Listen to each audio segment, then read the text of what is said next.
as we get closer to the Interreligious Family Festival that will take place on 29th June at Koro Independence Grounds, Interreligious Council of Uganda has today held a Religious Freedom Roundtable and advocacy for parental rights under the theme Protecting Family Values and Personal Freedom. In his opening remarks, co-chair of the Interreligious Council of Uganda, Council of Presidents, and Archbishop, Uganda Orthodox Church, His Eminence Metropolitan Jeronimus Muzei, said that faith communities have a critical role to play in ensuring that religious freedom use the space provided to contribute towards human growth. Faith communities, given the strategic position in communities, have particularly a critical role to play in ensuring that religious freedoms are not earned in themselves, but to use the space they provide to contribute to human flourishing.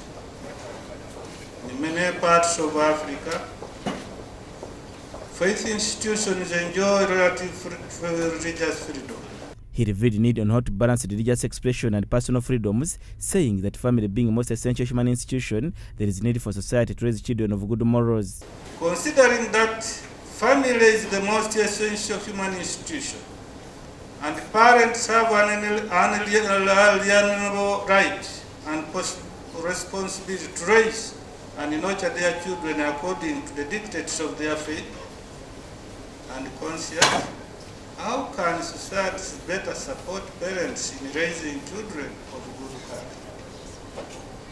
People everywhere want to live in ethical societies, meaning free of crime, corruption, and conflict. He says that policymakers and leaders should also take up into account the need to fight for their community's belief while promoting growth and good governance. Policymakers and leaders must take into account the need to fight for their community's beliefs while promoting growth and good governance. Member Council of Presidents of the Interreligious Council of Uganda and leader of Born Again Faith in Uganda, presiding apostle Dr. Joseph Serwadda, revealed the role of the religious entities towards protecting the family values and personal freedom. I would say the role of all religious entities is to bring back that understanding from a religious point of view as to how family should be. Raising up children, training the children to rise up and grow and become mature people, but with a basis, with a foundation. This is a role of the church. Once you train up a child in the way he should go, that's what the Bible says, you can never abandon that.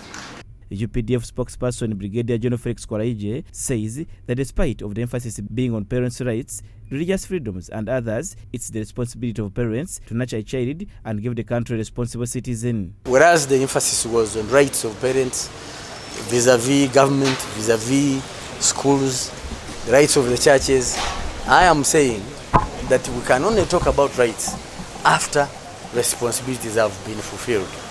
A parent has responsibilities to nurture a child, to give this country a responsible citizen. And that's done in the first years of the child on earth. Then the school adds on. The church builds the family, builds the individual who goes to that church. And we must emphasize responsibilities first. Then we demand rights when we have performed our responsibilities. Right Reverend Paul Hannington Subi, Bishop of East Busoga Diocese, noted that most of the parents have left their responsibility of nurturing their children in good ways. Fortunately, most of our parents have lost their responsibilities over their children. If we are to have peaceful, steady, and prosperous families, the parent must take a key lead in ensuring that they instill values in their children. Beginning, for me, it was generally for religious institutions, but beginning for us as Christians with the Bible. Because the parents are supposed to teach and to nurture their children in God's ways. Julius Momza, Church of Uganda Family TV, News at 8.